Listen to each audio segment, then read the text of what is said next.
Welcome, everyone, to the fourth episode of Big Blue Banter. Here with myself, Dan Schneier of Giants on 24/7 Sports, CBS Sports, Giants reporter, and Nick Turchin, previewing training camp, diving deep into some of the defensive schemes and what we expect to see from new defensive coordinator James Bettcher in 2018. But mostly I'm just pumped because football's almost back. Giants training camp is in less than 24 hours. The first practice in about less than 48 hours right now. It's almost here. The training camp grind, the preseason, the regular season. This is what I'm most excited to live. I'm not going to lie. Just going to lay it all out there like that. Nick, take it over before I gush too and wax too much poetic about this coming football season. I like it, man. I like the enthusiasm. You know, it's also coming on today's Tuesday, so it's Taco Tuesday, but as well National Tequila Day. So it's really just a win-win all around. You want to dive right into it. All right, well, listen, Nick wants to dive right into it, and I get it. We've got a big show coming. There's a lot of stuff we're going to talk about with Bettcher's defense, but before we get into that, and it will play into it, we got to talk about the news because, listen, it's Dave Gettleman. It's the new Giants era. There's no more standing pat. I've never seen a more aggressive Giants offseason since I started covering this team. But Gettleman doesn't lay. He's not lying around. He's, like he said after the draft, we're going to continue to improve this roster. Rome wasn't built in a day. That's what he said, at least. And listen, it makes sense when you see what he's done. Just a few weeks ago, he spent his third-round pick in 2019 and the third-round pick of the 2018 supplemental draft on cornerback Sam Beal out of Western Michigan, a guy I'm very excited for. When you look at his coverage stats, taking a look at Pro Football Focus, he was pretty damn locked down last season, obviously playing in a smaller conference, but performed at his best against USC and Sam Darnold. And then just days later, last night, we heard the news of the Giants signing Connor Barwin, the edge rusher, the outside linebacker / defensive end, and we'll dive into what I mean by that soon. But first, I want to toss it to Nick and ask you kind of, what do you think the Giants are going to get out of Barwin this season? And at the same time, what kind of impact can he make for the Giants in 2018? You know, I think he stands to have a pretty big impact, not only for his veteran presence, 31-year-old, multiple year veteran in the locker room, but on the field. He's what, 6'2", I want to say 250 or so. So he's almost slightly undersized for the defensive end position, or the edge rusher position, I should say. But against the run, where I'll start, he really stands out. He engages really hands first pretty often. He has a really good stance with slight lean forward. Likes to play long. That's kind of the big thing. My big point here. Likes to play with his arms extended and helps him see the play more. Helps him break away from tackles more or anyone trying to block the edge. He's very good technically and contain, and this is what the Giants need. Now, it kind of gets into strategically what the Giants, or schematically what the Giants are doing on this side of the defense, which will probably be the strong side because that's the side he played last year in Wade Phillip's very similar 3-4-1 gap scheme. That's what Bettcher has, 3-4-1 gap scheme, and So in the rush, he would often that strong side defensive end plays over or near the tight end on the closed side of the field. So kind of has to deal with him. Can often take on double teams, potentially an outside zone. And this is a good thing. His experience in the run is a really good thing for the Giants. Something I don't think they did as well last year. I think James Pierre-Paul played that position well, but inconsistently comparatively to I think how Barwin can. And on the pass rushing side of things, he's a veteran with good speed. Really kind of has good speed to power rushes. His speed to power rush where he crosses face of the tackle, getting to the inside part of the field. He had 5 sacks last year, I believe. 5 sacks, correct. Yeah, and coming from he played the vast majority of snaps for the Rams, but they rotated guys in as well. So it wasn't like, it's not like how the Giants had played in the last couple of years where you're constantly seeing the same two out on the edge. Right. And the other thing I just wanted to kind of touch in on, a lot of guys are making the big deal of, hey, he's a 3-4 outside linebacker edge player. How does he play? Is he used to playing in a 2-point stance, a 3-point stance? And kind of what's happened in the modern NFL is that outside edge position has really totally converged. So the difference between a 4-3 edge defender and a 3-4-1 gap scheme edge defender is very, very little. If you take a look last year for what the Giants, or how the Giants played in a 4-3 under front most of the time. They play 4-3 over as well. OV Vernon last year, he actually out of 612 snaps, 221 of them came as what Pro Football Focus calls an OLB, which means he's playing in a 2-point stance. So that's a third of the snaps where a 4-3 defensive end is playing standing up. And when you play standing up, your vision and your view to the field changes, your angles that you can take from a pass rushing perspective changes. But the difference, my point is, it's very similar to the 3-4, and you're doing this in both base and nickel. Both Bettcher and Spagnuolo had those edge rushers standing up and go and into 3-point and 4-point stances in both sub packages and base personnel. Right. And we're talking about a guy who played actually 61% of the snaps last season with the Rams, still had 5 sacks, earned positive grades in pass coverage. So don't expect him to be some kind of liability there for the Giants when he is asked to drop. And this is a guy who has 55.5 career sacks, 31 of those with the Eagles. And remember, this is not a Giants team flush with pass rushers. Entering 2018, before they signed Barwin, there wasn't a single player on the roster with 5 NFL sacks in a single season until they added Connor Barwin, who's added 10 sacks in a limited role the past 2 seasons. And I think, like you said, Nick, the role, that edge role is not much different now that they're playing a one-gap scheme, which is obviously different even than what they played last season, what they played under Bill Belichick in their old school 3-4 defense with Bill Parcells. And my question for you is, I believe that Barwin will actually mix in also at that 5-tech position. Do you think that's possible in some certain packages, or is he going to be kind of more limited to, that left outside linebacker role in Bettcher's scheme, and that, like you said, which will also be playing on the end of the line at times? Yeah, I think I would say in base, playing that 5-tech position, I would say no. So the 3-4 base, that 5-tech needs to be kind of stronger and have a little bit more lower body kind of strength to be able to be more of a kind of an anchor against the run almost, right. Those strong side runs. So I wouldn't really see it there. I think that, once you start getting into what Bettcher will get into, changing the fronts up within sub package, he could definitely play from that 5-tech. It gets into kind of what the defender does best, and that's what I see Bettcher do often. That if Barwin likes to rush that close to the tackle, and if he knows he's going to be one-on-one and he wants that power rush or that power to then speed move inside, maybe that's where he goes. But for the most part, the film that I saw, he's usually playing 7-tech or wider at the outside position.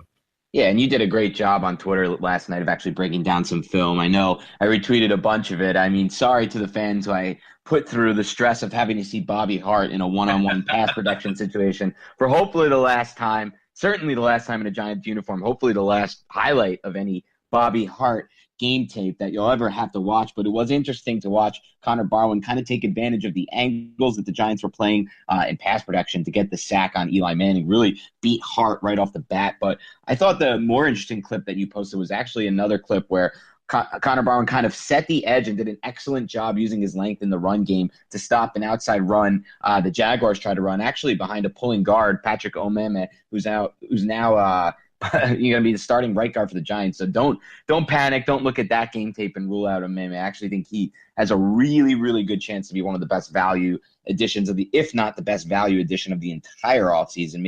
Maybe slightly edging out Lorenzo Carter is probably my pick if push came to shove, but we'll touch on that later. But yeah, so I'm definitely excited about this signing. I think it could be more than just a depth backup signing. I think he can really work his way into this rotation and become a major fit for the Giants. Remember, this is a guy who fits their offseason trend. He was the defensive captain for the Rams last offseason. What have the Giants done all offseason? They've brought in defensive captains, Alec Ogletree, Nate Solder, Jonathan Stewart, Michael Thomas. These guys were all captains at some point in recent seasons. And he also has experience playing with Alec Ogletree, who he played with last season on the Rams defense. And that's obviously going to help him as well, even though we do have, believe that based on what we've seen in practice, Ogletree is going to be playing kind of that weak side inside linebacker position, which we'll touch on later. But I think, again, this is going to be a signing that people are going to look back on and say, this was a key signing if the Giants are to make that unexpected playoff run from 3 wins to a playoff team like the Rams did last season, and like obviously several other teams have been able to do in recent seasons. But one thing I wanted to talk about as we dive a little bit deeper into this Giants defensive scheme, previewing training camp, which is on its way tomorrow, is how I've, through my study, I've kind of noticed, James Bettcher, one of the main things that's going to be different about this defense is going to be the fact that he's going to blitz early and often this season.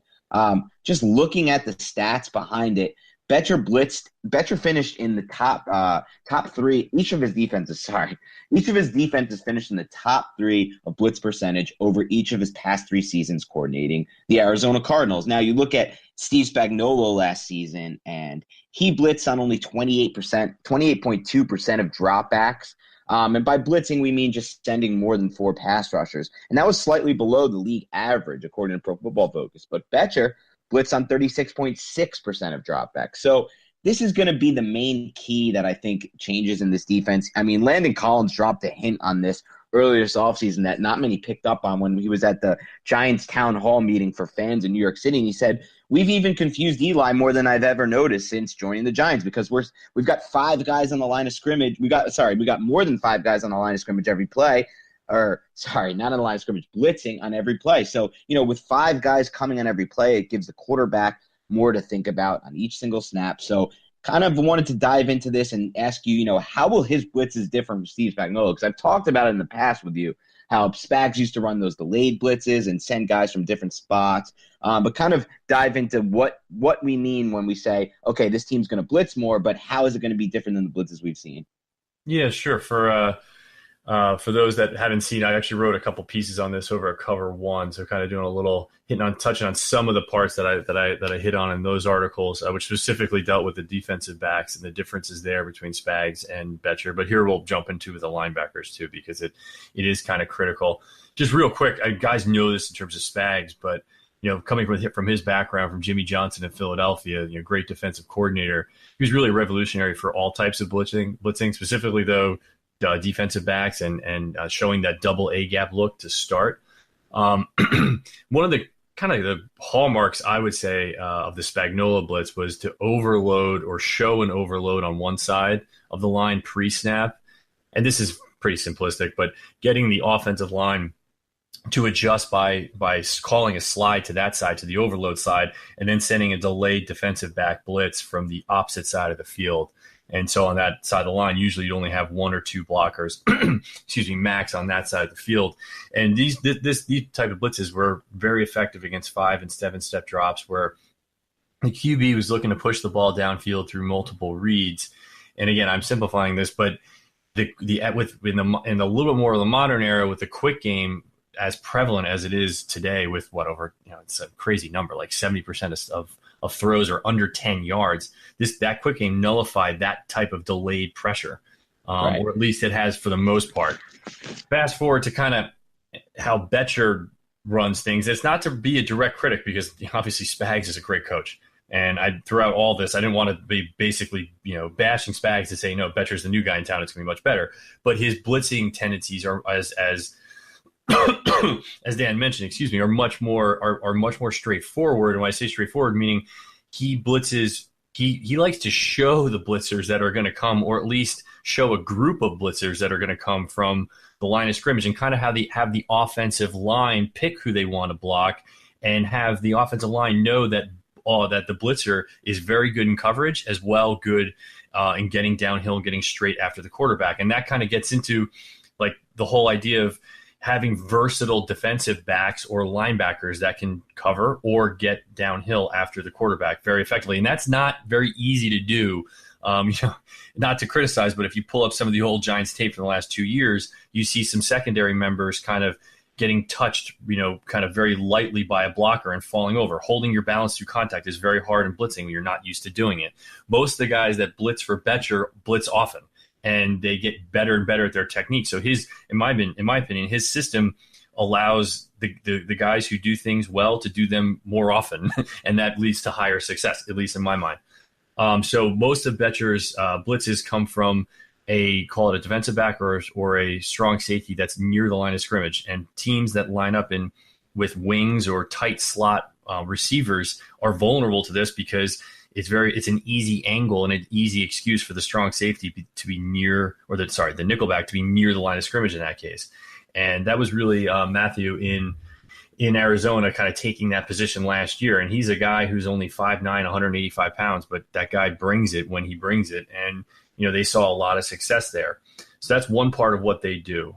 Yeah, exactly. And, this goes in line, Nick, with what Bettcher was saying when he arrived at Giants training camp yesterday. He had an interview on Giants.com that I listened to. And he basically said, listen, quarterbacks are simply too smart these days. You can't, these delayed blitzes, these tricky blitzes aren't getting there anymore. They're seeing them before they get there, and they're getting rid of the football quick. So what his goal is on every single play is to bring enough pressure, bring enough pass rushers that he will get a one-on-one matchup. He just wants those one-on-one matchups. It's not, it's not rocket science. He's not coming out here and saying he's going to trick you. He's going to do all sorts of loops, like you said, in the backfield and different ways of, confusing a quarterback. He's not worried about confusing the quarterback. He doesn't even care about that. He just simply says, we're going to line up, we're going to get those one-on-one matchups, and we're going to win those one-on-one matchups because he is confident. And guys like Dalvin Tomlinson, Damon Harrison, these guys are going to get more one-on-one pass rushing situations than they've ever had in their career. Now, they're not going to he's not going to turn them into pass rush first defensive linemen, obviously, but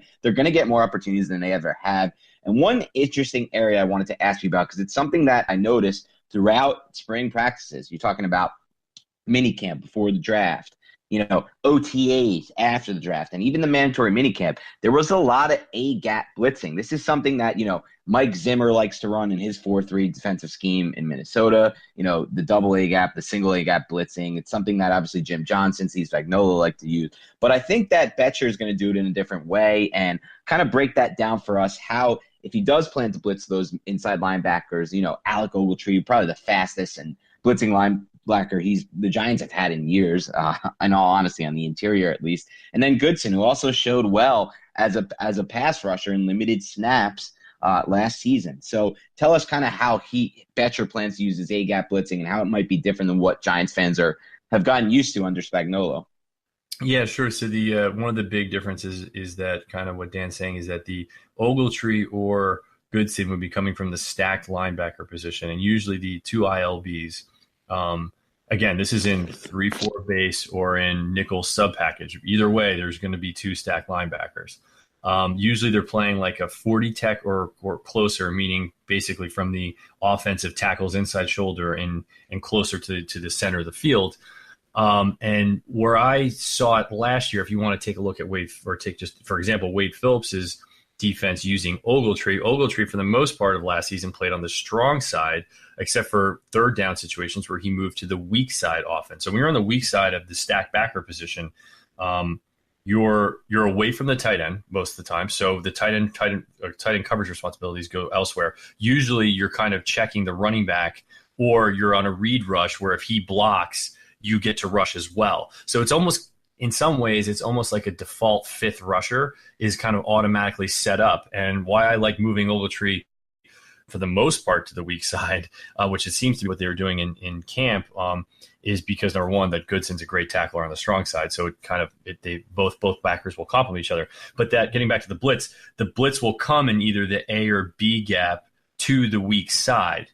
And oftentimes, again, they can obviously adjust for that, but you'll usually get a one-on-one matchup. And what that also means, though, is you'll get a one-on-one matchup on the other weak side rushers. And most of the time that will mean OV. And I think most of the time that'll mean the 3-tech. They'll play the 3-tech. He'll move the 3-tech all around. But for the most part, I think it'll be OV 3-techs like Tomlinson and guys like McIntosh on sub package if he can get in and get healthy. And that, to me, forget all other schemes. That's a pretty good three rushers that against any weak side protection package is going to be a good way to generate consistent pressure. Because a lot of guys talk about that, like, how do these Giants get consistent pressure? Forget all the schemes. Forget rushing six. They remember great Spagnuolo teams that got it on their own with their own front four. I think this defense can offer an easy fifth option. But as well, the way it'll structurally be set up, the success will come as more reps come throughout the season. Yeah, I mean, that's how I see it happening too. And you bring up a great point. When you have that A-gap blitz coming from the weak side, and you've got Ogletree, you've got OV, who's really going to be set up to be the Chandler Jones of this defense, the guy who gets the most one-on-one matchups. You're going to see a lot of interesting, production from Dalvin Tomlinson as a pass rusher. No one's expecting it, but you're going to be surprised because this is a guy who got more consistent pressure at Alabama than anyone realized, especially considering the position he played. Got some pressure last season, but really wasn't used in the same role that'll be used in this season. It was really, really going to be a very different role. He even said, I'm loving this new defense. It's a lot like what we played at Alabama. Now, he was playing more of Damon Harrison's position at Alabama, but he had some snaps at the three tech that he's going to be playing. And you brought up an interesting point, that fifth round rookie McIntosh, who we've talked a lot about, finally signed his contract, his rookie deal. He had some sort of issue this offseason. Gettleman made mention that it might have been the thyroid issue, but he lost a lot of weight. It's going to take him a little bit longer to get into the mix, but he's somebody who I'm really intrigued by if they can get in and get going, because like you said, if you have a sub package on specific passing downs where you've got Ogletree, you've got McIntosh instead of Tomlinson at that three technique, and then OV coming off one edge, it's going to be really difficult for defenses for opposing offensive lines to figure out and to get blocked up in pass protection. Now, you also made mention of something interesting a few minutes ago when you said, Tyrann Mathieu was blitzing a lot out of that position last season. And that's kind of the role we expect out of Landon Collins, correct, to be in that sort of role. But one interesting thing is a guy who right after the June 15th minicamp drew a lot of individual praise from defensive coordinator James Bettcher is Curtis Riley, a guy they signed from the Tennessee Titans, a guy who played with the defensive back coach of the Giants defensive back coach now when he was with Tennessee, a guy who converted from cornerback to safety and now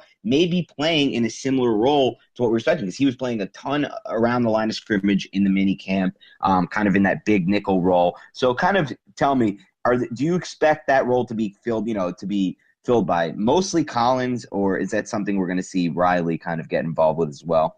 No, that's cool. I learned stuff on this podcast, so I'm I'm glad I'm here. I didn't know Riley was around the line of scrimmage. That's I envisioned him more as the kind of the rangy free safety, but no, not at all. Actually, yeah, they I thought so too, because obviously don't knock yourself. I thought so as well, because obviously the conversion from cornerback to safety. But after minicamp, he was starting to mix in with that first team defense in specific packages and playing around the line of scrimmage. That's the key thing, I think, is also the versatility, because I think we know that he has range, right? Maybe he hasn't played the free safety position, but Bettcher moved these guys around, as we've talked about a lot in Arizona with guys with different looks. So I think, to answer the question, I think it's going to be mostly Collins, but you have to look. Collins plays pretty well from the deep safety, or the right, quote unquote too high safety position well as well. And what the other thing too, I just wanted to bring up, I was breaking down one whole game every snap for Arizona, and I didn't know this. I didn't realize this. They play a lot more too high than people realize. And one thing they tend to do is take their free safety and play him very deep to the weak side of the field, and then play their free safety very deep to the field side of the field, so the wide side of the field, wherever that is. And then their other safety plays in a shallower too high safety, about 10 to 12 yards off the line of scrimmage, to the shorter side of the field, kind of in a position to kind of jump slant routes on that. So like a robber roll almost? A little bit. And so it's like he's preempting the robber roll. And whether he goes to robber, buzz safety, or not really blitzer from there, because like we said, he usually blitzes from the line of scrimmage, right. But or specifically in man covering for someone blitzing on the field, on the closed side of the field, or on the short side of the field. It's like a very flexible position. And again, I think that's what most people don't realize, is it's not going to be a lot of the single high with everyone pressed looks. He does throw them, he does show them, but it's not. It's actually a lot more of kind of a cheat almost to get to cover 3 buzz or to cover 1 robber. Interesting. That is going to be super interesting, because I assume, honestly, that'll be kind of Landon Collins' role. That seems to make the most sense. Obviously, they'll mix and match. They'll have him in more of that deep safety role at times, but that should be extremely interesting. And yeah, I mean, we talked a lot about the single high, and that's something that, it's a buzz term that got kind of, pinned to Bettcher, but no defensive coordinator is running single high like a vast majority of their snaps. That's like, you could tell me if I'm wrong about that, but that seems like a death wish to run it like a vast majority of your snaps. Is that right? I think there's a lot of guys that not still embrace it. There's, if you look in the whole cover 1, cover 3 tradition coming out of Seattle, those guys playing right. But what's interesting is you look at the number of cover two played by the Jacksonville Jaguars last year, and it's something like top 5 in the in terms of numbers for defenses. So defenses that play zone rotate a lot of different types of zone. The only key that I'll kind of make to or kind of mention to people is if you play single high, it kind of means it's either going to be cover 1 or cover 3. It's very hard to get the other thing. If you play too high, it can be anything. And not to knock Eli Manning, but that's actually one of the things that maybe hurt Eli Manning a little bit in the last couple of years is having to have that guesswork to confirm coverage after the line of scrimmage, after the snap, to verify coverage from too high. It takes a little bit more time. Yeah, and maybe we'll have to then go ahead and just edit out that previous comment by me, showing my lack of information on the cover on the single high. But I will say this as a point to your Eli Manning comment, and that's really been the Giants' biggest issue in this Ben McAdoo offense over the past 2 seasons. It's teams are just simply playing too high, playing different styles of cover 2 looks, and there was no real way to beat it without any kind of run game. And when you're only using 5 guys in pass protection, so that's going to change this season. Eli Manning was super excited about it. He talked about it a little bit earlier this month when he was like, listen, we got Barkley now, and I think that's going to be the final solution. We finally figure out how to beat this cover 2. It's been haunting us. They drafted Evan Ingram to beat the cover 2, and then they didn't use him to beat the cover 2 in their whole scheme. So, hopefully Barkley will be the guy, but more importantly, I think it'll be, the difference between Ben McAdoo's offensive scheme and calling the plays, and Pat Shurmur's offensive scheme and calling the plays. And listen, I'm not saying that to knock McAdoo, but I'm also not saying that to knock McAdoo. Anyway, I want to introduce one more concept before we kind of dive into the final segment of the show, which is the most fun, which is going to be, what I'm most excited for and what you're most excited for in training camp to see. But before we do that, there's a lot of talk in Bettcher's defense. I'm going to go through the final buzzword of Bettcher's defense. We wanted to get all in on this defense and break it down in depth. Hopefully we've done that today, but we can't do that without at least touching on the Moneybacker position. This is something that basically is supposedly unique to his scheme. Deion Buchanan is the guy who used to run this position, who ran this position in Arizona. I don't even, I tried to look into this. There's so little out there on this because he wasn't talking much about it. And I think the best way for us to get, down to the nitty and gritty of this is to ask you, somebody who's watched the tape, who's watched this defense, and who's kind of been able to focus on Buchanan's role in that defense. And my question for you is, 1, what is that position? And 2, is he going to use that with the Giants, or is he going to go away from that with the Giants? And if he does, who's going to be playing in that role? And is it going to be on all defensive backs? I know I just asked a lot there, but I need a lot on this, so let me know.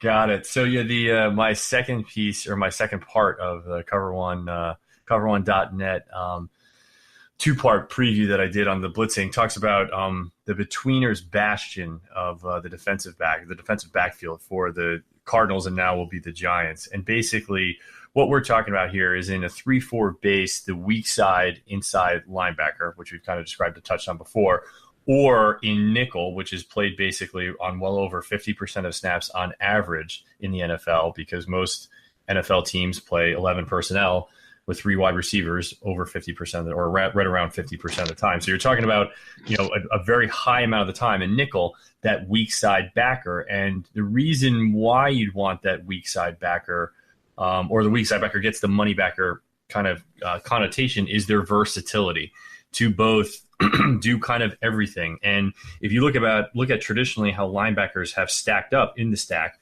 you're talking about guys that, back 10 years ago were all over 240 pounds. Were all, I don't want to say slow-footed, but they were run defenders. They were run defenders first, and guys like Brian Urlacher that could, cover in space, or Lance Briggs, they were seen as like kind of outliers. That has now changed so that the linebackers, specifically, if you look at guys like, look at Carolina's linebacking group. I mean, all those guys can cover in zone and cover space like out of control. The Moneybacker just takes that same idea but applies it specifically to the weak side. So in Arizona, we're talking about Buchanan, like Dan mentioned, or in Wade Phillips' defense, we're talking about Mark Barron, guys who basically are ex-safeties.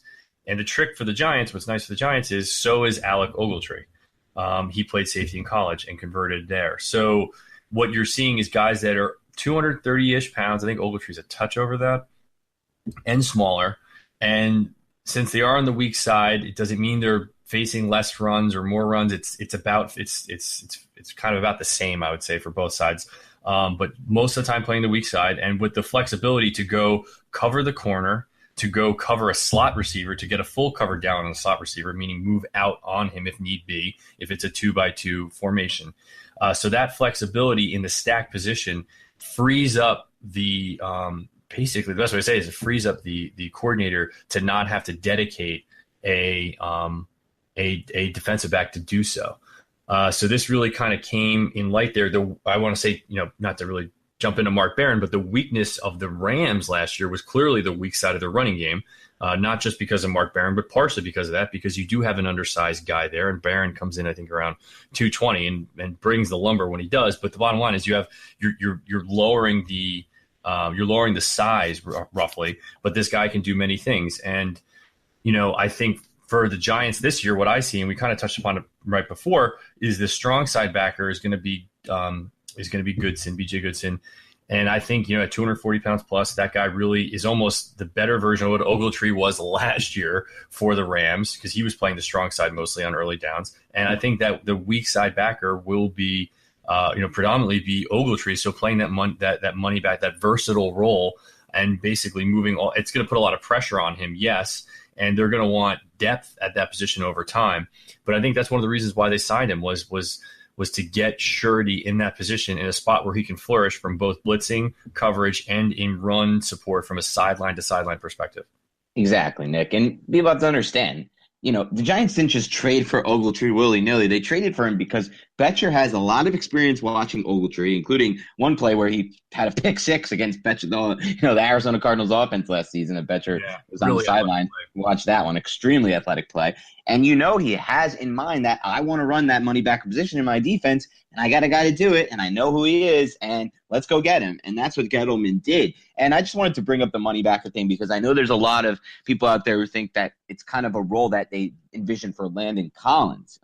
Because of, like you said, it's basically there's been converted safeties in it. Buchanan was a converted safety, obviously. Ogletree was originally a converted safety. But that's just not the case. I mean, Collins is not going to be playing that role. So Nick kind of did an excellent job there breaking it down for you guys and for me, because while I knew, before this, because me and Nick, we talked before we go on the pod, that, this wasn't a role for Collins. It's good to hear it broken down in that way. So at this point, we're going to dive into training camp stuff that I'm most excited for, that Nick's most excited for, position battles, fights, players who will shine in pads. I'm going to try to do this in a little snake draft format. And obviously, we will be back soon once training camp comes underway. There's going to be a lot more to talk about. We still promised you a full breakdown of Saquon Barkley, and we will get to that. We will do more offense, but we did want to kind of give you an idea of what this defense is going to look like. It's going to be very different. The scheme is very different than what they're used to.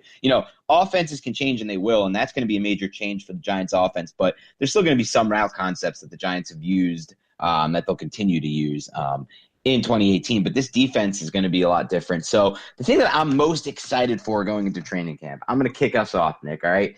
And it's not even the most heated training camp battle. It's not. He may not win this battle, but I'm most excited to see Lorenzo Carter, the third-round rookie. This is a guy who I said after the draft, this will go down as their best value pick. That's my opinion. I'm sticking with it.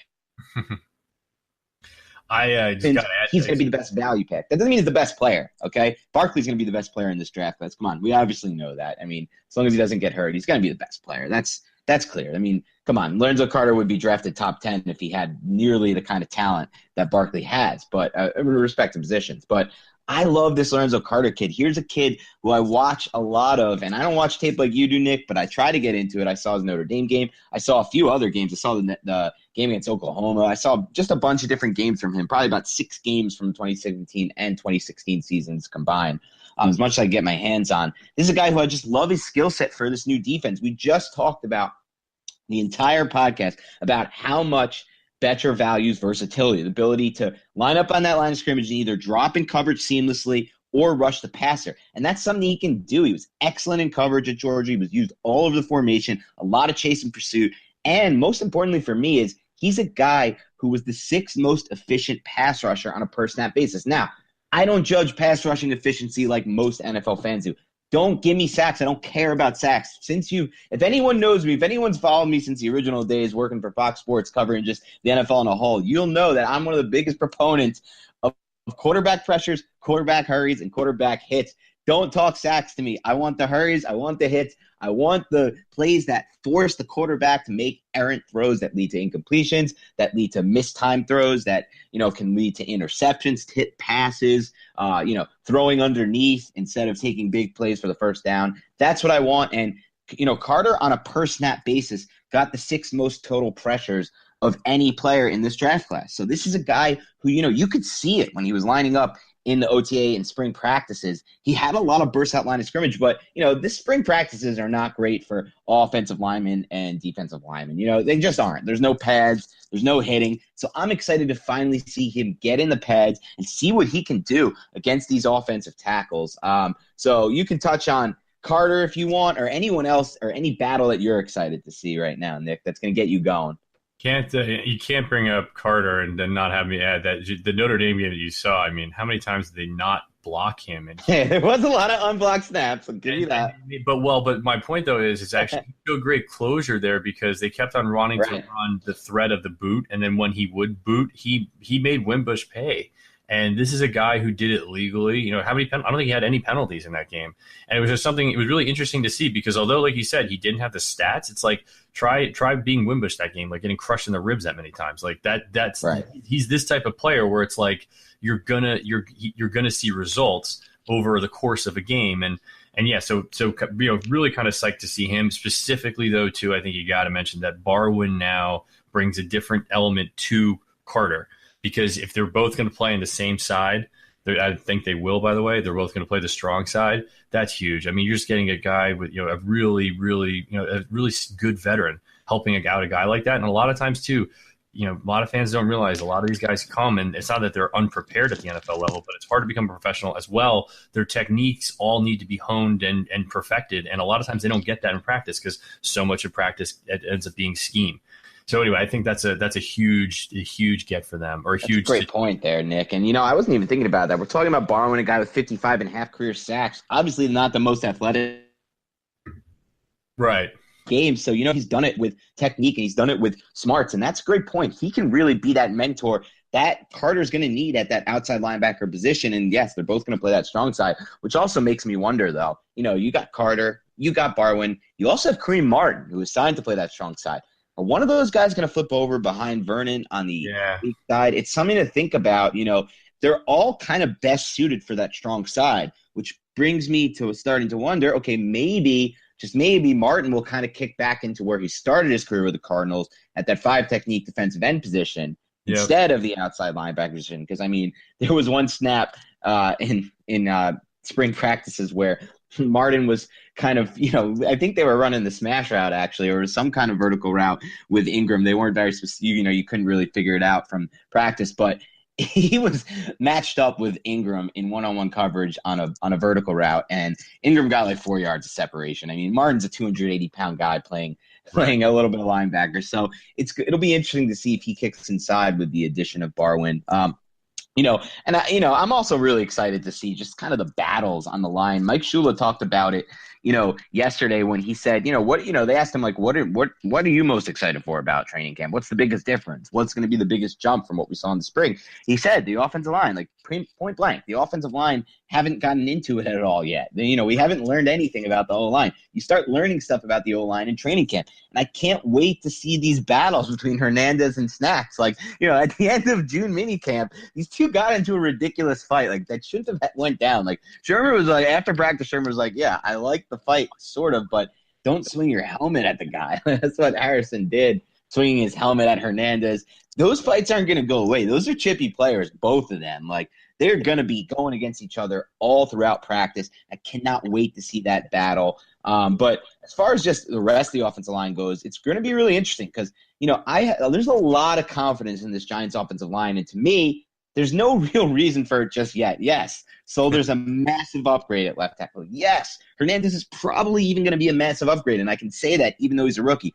But that rest of that offensive line from the center on to the right tackle has big question marks for me. I like Omeme at right guard, Patrick Omene, and I believe that's how you pronounce his name. People have gotten on me for that pronunciation at times on Facebook Live, but I'm telling you, think it's Omene. We'll find out soon. Soon we're going to hear that name said by a coach. I've been waiting for a Giant coach to say his name in the presser so I can get it down, but we'll find out. But anyway, I got confidence in him, but I do not have confidence in Eric Flowers, the right tackle. Sure, he'll get some help finally from a coach who's going to use some guys in pass protection to help out, not just 5, but I still don't have confidence in him, especially in the run game. That's where I was really disappointed with Flowers last season as a run blocker. Something he was decent in early in his career and really struggled with in 2017. And then at center, that's where I have my biggest worry. Sure, Halapio's moving up the depth chart. He's looking interesting. But, we hate Ben McAdoo, and Ben McAdoo said, I don't trust Halapio. They'll probably have to go with Jones. He didn't even mention Halapio. He said, I don't trust the other guy. And so that's kind of BS because he's coached him for 2 years. But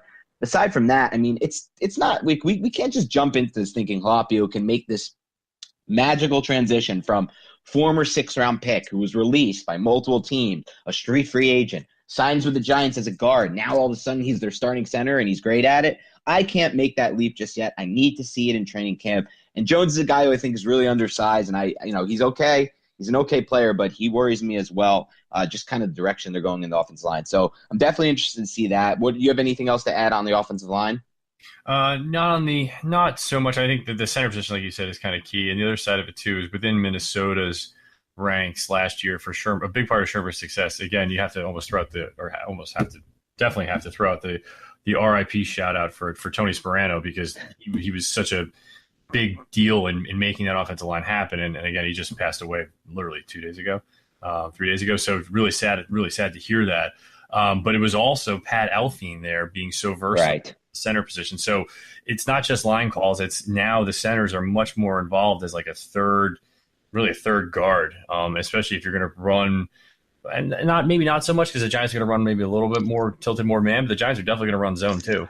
And so those types of rangy reach or space blocks, you're going to want a good center there too. And so I think that's going to be kind of interesting. My bigger thing, actually, I hate to just focus on the positional players, but I think that actually the kind of the sneaky one I think is Latimer in both the slot as well as X wide receiver.